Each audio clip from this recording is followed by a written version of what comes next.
sesekali muncul makhluk yang hodoh dan pelik-pelik dekat depan Hamzah. Ada yang tersembul biji mata, ada yang bertaring penuh darah, ada binatang kepala singa, badan ular.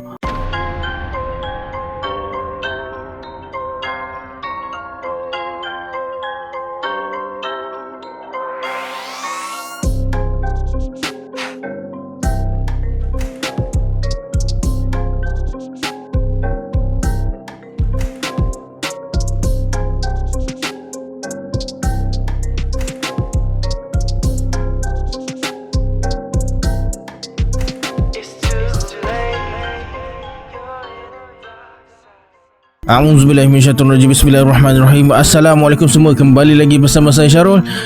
Terima kasih sebab dah klik video ni. Semoga yang menonton video ni ditambahkan rezeki dan dipermudahkan urusan dunia dan akhirat. Alright, dalam video kali ni saya akan kongsikan dua buah cerita berkenaan dengan ilmu kelbal. Nak tahu cerita dia macam mana? Tonton video ni sampai habis. Yang belum subscribe, sila subscribe sekarang dan tekan notification bell sekali. Yang nak beli lampu benang ni dan nak join grup Telegram saya letakkan link dekat bawah. Baiklah, sebelum saya mulakan, jom kita baca selawat dulu. Sallallahu Rabbuna ala nuril mubin Ahmad al-Mustafa Sayyidil Mursalin. Sallallahu Rabbuna ala nuril mubin Ahmad al-Mustafa Sayyidil Mursalin. Sallallahu Rabbuna ala nuril mubin Ahmad al-Mustafa Sayyidil Mursalin. Tanpa buang masa lagi, jom let's jump to Rabak.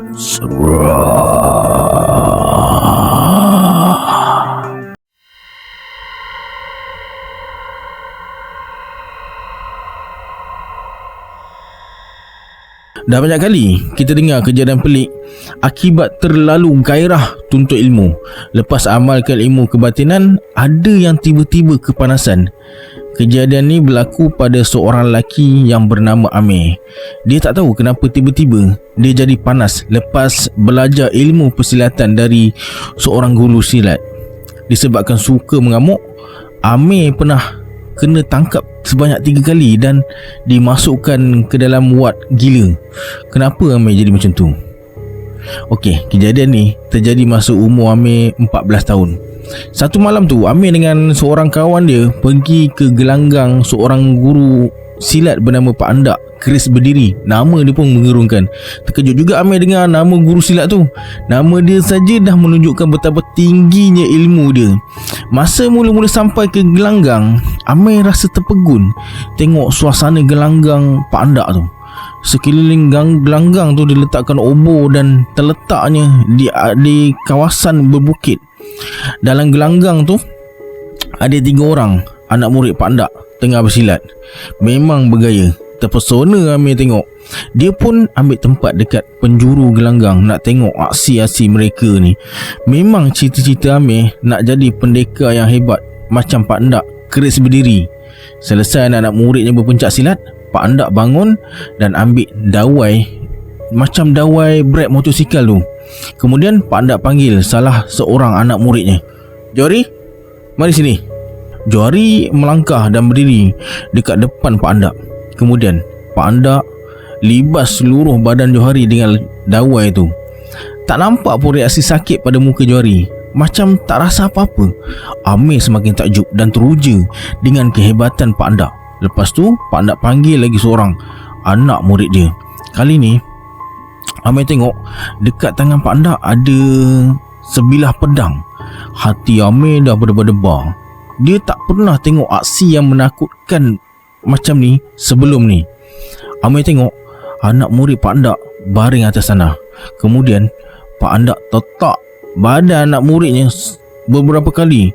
Lepas tetak, dia tikam pula perut anak muridnya. Pelik, perut anak muridnya langsung tak ada luka, tak ada setitik darah pun yang keluar. Amir semakin kagum dengan kehebatan Pak Andak. Malam esoknya, Amir datang lagi. Dia berhajat nak jumpa dengan Pak Andak dan nak berguru dengan dia. Amir bersuara, "Pak Andak, saya nak belajar silat." "Umur kamu berapa?" "14 tahun Pak Andak." Pak Andak cakap umur 14 tahun belum matang lagi. Ilmunya tak boleh dia ajar kepada mereka yang belum matang lagi. Amir rasa kecewa jugalah, tapi dia tak putus asa. Amir cakap dekat Pak Andak, walaupun umur dia muda, tapi semangat dan fikiran dia dah matang. Akhirnya setelah puas dipujuk, Pak Andak setuju ambil Amir sebagai anak murid dia.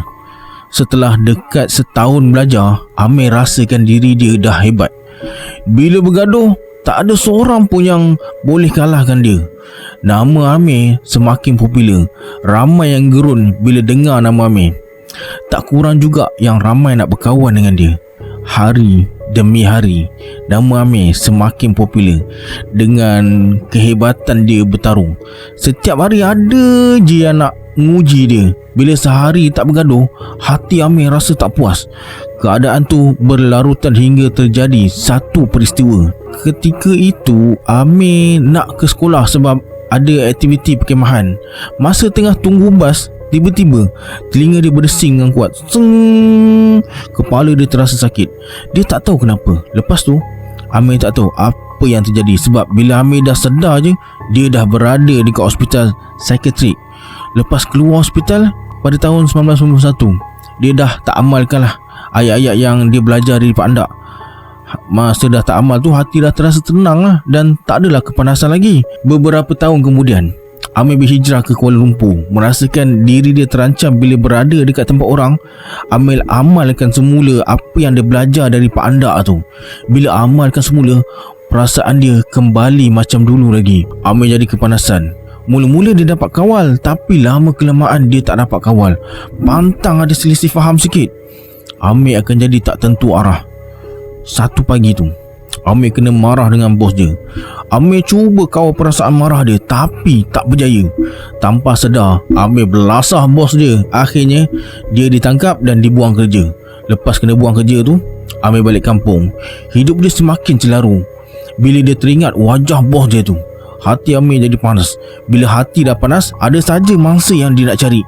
Satu petang tu, masa Amir tengah naik motor dengan kawan dia, mereka dipotong oleh sekumpulan mak rempit. Hati Amir jadi panas lah. Dia terus kejar kumpulan mak rempit tu. Sampai dekat satu selekor, tiba-tiba motor dia hilang kawalan dan terbabas ke dalam semak. Amir dengan kawan dia dibawa ke hospital. Sampai dekat hospital, fikiran Amir jadi sangat bercelaru dan tak keruan. Hati jadi panas. Tiba-tiba Amir naik angin. Dia tak dapat kawal emosi. Amir terus bangun, meluru ke kaunter pendaftaran dan sepak kaunter tu. Dom dom dom dom. Lepas tu Amir bersuara, "Sampai bila aku nak tunggu? Aku kan sakit ni. Kau gila ke? Tak tahu ke aku ni sakit?" Habis semua kata-kata makian keluar. Kemudian Amir ambil kerusi dan baling ke dalam kaunter. Cermin kaunter pecah. Dia terus mengamuk. Amir menumbuk-numbuk dinding kaunter. Amir pun tak tahu kenapa dia boleh buat sampai macam tu sekali. Dia macam dirasuk. Lepas tu Amir ditangkap dan dimasuk ke hospital psikiatrik lagi. Dah masuk kali kedua Amir masuk hospital tu. Ini membuatkan dia semakin tertekan. Amir rasakan diri dia terlalu hina. Sekeliling dia semuanya pesakit mental. Setelah 6 bulan Amir keluar dari hospital. Dia rasa insaf dan tak nak ulangi kesilapan dulu lagi. Dia tak nak dicop sebagai orang gila. Amir sedar dia tak gila macam yang disangka. Amir cuba belajar bersabar dan kawal emosi dalam banyak perkara, tapi Amir tak mampu. Dia semakin celaru. Setiap kali berdepan dengan masalah, dia jadi tak tentu arah. Hati memberontak dan mudah hilang kawalan diri. Paling dia tak boleh kawal bila wajah bekas bos dia bermain-main di mata. Amir akan jadi tak keruan. Dan sekali lagi Amir ditangkap. Masa tu dia macam dirasuk supaya buat kacau di sebuah rumah ibadat. Amir sendiri tak tahu kenapa tiba-tiba dia naik darah bila tengok kuil mereka tu. Amir terus ambil kayu dan mengamuk dalam kuil tu. Ada yang mengatakan Amir ni jadi macam ni sebab tak habis tuntut ilmu. Disebabkan terlalu gairah nak jadi pendekar dan kebal, akhirnya dia terima padah, ambil sengsara dengan kehidupan dia sekarang.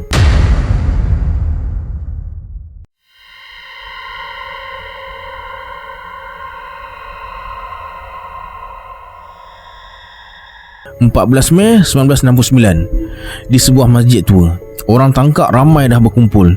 Salah seorangnya ialah Hamzah. Masa tu dia remaja lagi.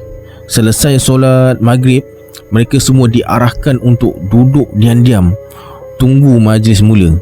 Katanya ada seorang panglima akan datang ke masjid mereka malam tu. Tak lama kemudian panglima tu sampai. Berumur dalam 40-an, bertubuh sasa, muka nampak garang dan bersongkok hitam. Kemudian panglima tu ambil mikrofon dan berdiri tegak menghadap orang kampung. Panglima tu bersuara, "Siapa anak muda tangkak yang handal-handal? Saya nak 11 orang. Pergi ambil pedang dalam beg saya. Tapi dengan syarat, jumpa saya dulu. Bukan suka-suka nak ambil. Saya nak cantas kepala dulu." Suasana jadi riuh rendah. Hamzah toleh kanan, toleh kiri. Siapa pun tak berani maju ke depan. Orang ni betul ke tak ni? Hamzah rasa tercabar. Menggelegak jiwa muda dia, menyala-nyala semangat silat Jawa Majapahit dia. Hamzah terus bangun. Dia perhati je wajah panglima tu. Habis dilangkahnya orang yang ada dekat leluarnya. Hamzah berdiri tepat depan panglima. Hamzah bersuara, "Tadi tuan kata nak cantas kepala kan? Tuan cubalah." "Ini tak boleh cuba-cuba, nanti hilang kepala." "Tak ada kepala pun tak apa tuan. Ni anak tangkak." Panglima urut dagunya. Lama dia tatap wajah Hamzah. Hamzah tak berkedip, pandang panglima. Kemudian panglima tersenyum, lalu menepuk-nepuk bahu Hamzah dan berkata, "Dah dapat seorang. Saya nak 10 lagi yang berani macam dia." Hamzah ni jadi macam perangsang semangat anak muda kampung dia masa tu. Seorang demi seorang bangun, turut serta dalam tu. Lebih kurang pukul 1 pagi, barulah cukup 11 orang kesemuanya. Sekarang tibalah sesi ujian. Pedang nipis tajam dan berkilat dibawa masuk dalam masjid. Panglima suruh mereka semua baris memanjang depan dia. Kemudian panglima berlambung sebilah pedang ke udara. Dengan pantas dia libas pedang yang berada di udara tu dengan pedang yang berada dekat tangan dia. Zum, ting. Pedang yang dilibasnya terputus dua, tertelan alio masing-masing. Bayangkan, besi pun boleh putus, ini kan pula leher manusia. Hamzah jadi orang yang pertama untuk diuji. Panglima letak pedang dekat leher Hamzah. Kemudian mulutnya terkemak-kamik membaca sesuatu. Hamzah semakin berdebar-debar. Sikit sebanyak rasa risau ada dalam diri dia. Risau kalau pedang tu penggal kepalanya. Panglima bersuara, "Ini baru ujian. Bulatkan ingatan kepada Allah. Tarik nafas dan tahan." Hamzah pejar mata dan tahan nafas sekemas mungkin. Suasana terasa sunyi. Tiba-tiba, zum, zum. Hamzah rasa leher dia sejuk je. Nafas dia turun naik. Kemudian Hamzah buka mata. Panglima bersuara, "Apa rasa?" "Tak rasa apa-apa." "Bagus, awak memang handal. Nak pedang saya?" "Nak tuan, saya pun nak merasa cantas kepala orang." Kemudian seorang demi seorang lehernya dilibas dengan pedang. Semuanya takluk. Lalu pedang tu diserahkan pada mereka semua. Pelbagai ilmu petua termasuk keadaan semasa negara disampaikan panglima malam tu hingga ke pagi. Sejak negara diisytiharkan darurat, Hamzah dengar bermacam-macam cerita dari Kuala Lumpur hingga ke Singapura. Satu malam, Hamzah redah malam darurat tu dengan pedang di tangan. Berkilat-kilat pedang bertulis azimat tu terkena cahaya bulan dan lampu dari bangunan. Dia melangkah dengan gagah, matanya memerhati di setiap kawasan yang dia lalui. Anehnya, tak ada seorang pun yang dia jumpa malam tu. Akhirnya, dia buat keputusan untuk pulang ke rumah. Esok malam, Hamzah berjalan lagi. Habis pekan tangkak digeledahnya, hampa juga, langsung tak ada orang. Malam ketiga, Hamzah berjalan jauh sikit sampai ke Bandar Maharani. Anehnya, jangan kata manusia, lembu pun tak terserempak dengan dia. Akhirnya, dia pulang. Pagi tu, lepas sarapan, Hamzah duduk dengan ayahnya dekat ruang tamu. Ayah Hamzah bersuara, Cukuplah tu, mana tahu masa kamu jumpa mangsa kamu, hati kamu kotor, ilmu yang kamu pakai tak menjadi. Boleh jadi betul juga kata ayahnya tu. Malam tu Hamzah pergi ke satu tempat di Pekan Tangkak dan tunggu dekat situ, menanti mangsanya keluar. Sebelum perintah berkurung, tempat tu memang sesak dengan manusia. Dekat situlah penduduk dapatkan bekalan makanan dan barang keperluan. Masa tengah tunggu tu, tiba-tiba dia teringat satu peristiwa yang menyentap jiwa dia. Peristiwa di mana ada seorang penduduk kampung ditembak ketika lalu di kaki 5 bangunan kedai tu, sampai menitis air mata dia. Hamzah pun tak sedar bila masa air mata dia mengalir. Akhirnya dia buat keputusan untuk pulang, dan sejak malam tu Hazman tak lagi berlega dengan pedang hikmatnya cari mangsa. Dia tak tahu pula apa yang dia alami oleh 10 orang lagi yang lain yang turut terima pedang hikmat tu.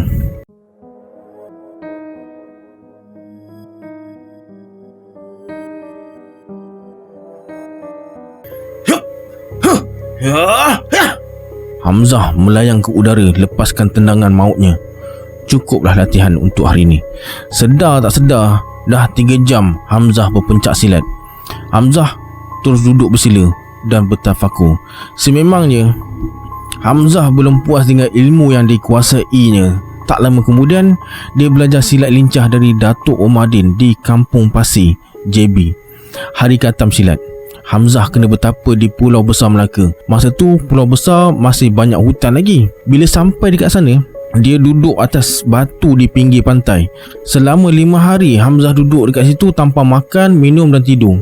Siang malam dia berzikir, dan betapa menyeramkan bila dilihat pulau tu pada waktu malam. Tanpa sedar, Hamzah dah termasuk ke alam gaib. Kata orang, alam gaib tu hening dan tenang, tak panas, tak dingin, tak gelap sangat, tak cerah sangat. Sesekali muncul makhluk yang hodoh dan pelik-pelik dekat depan Hamzah. Ada yang tersembul biji mata, ada yang bertaring penuh darah, ada binatang kepala singa, badan ular, ada yang macam kepala lembu, ada macam api menyala-nyala, ada yang macam puteri kayangan pakai kain jarang sampai selak kain nampak peha. Tapi Hamzah langsung tak peduli semua tu. Dia terus meratib dan berzikir pada Allah. Dia tak rasa lenguh atau gatal digigit nyamuk. Cuma pada hari kelima, Hamzah didatangi seorang lelaki tua, berjubah, berserban dan berjanggut putih separuh dada. Wajahnya cukup tenang. Lelaki tu bersuara, "Namaku Syekh Qadir Al-Jailani." Lelaki tua tu tersenyum je. Hamzah balas senyuman dia. Tahulah Hamzah, dia telah sampai ke kemuncak petapaannya. Syekh tu bagi khatam ilmu dan ajar beberapa ayat Al-Quran tertentu. Hamzah rasa segar bila dia sedar semula ke alam nyata. Langsung tak rasa letih walaupun tak makan, minum dan tidur. Malah dia ingat apa yang diajar oleh Syekh tu. Panglima yang dimaksudkan tu ialah arwah Datuk Haji Harun Idris. Dikabarkan peristiwa 13 Mei 1969 tu bermula dekat rumah Menteri Besar Selangor ketika itu di Kampung Baru sebelum merebak ke seluruh ibu kota.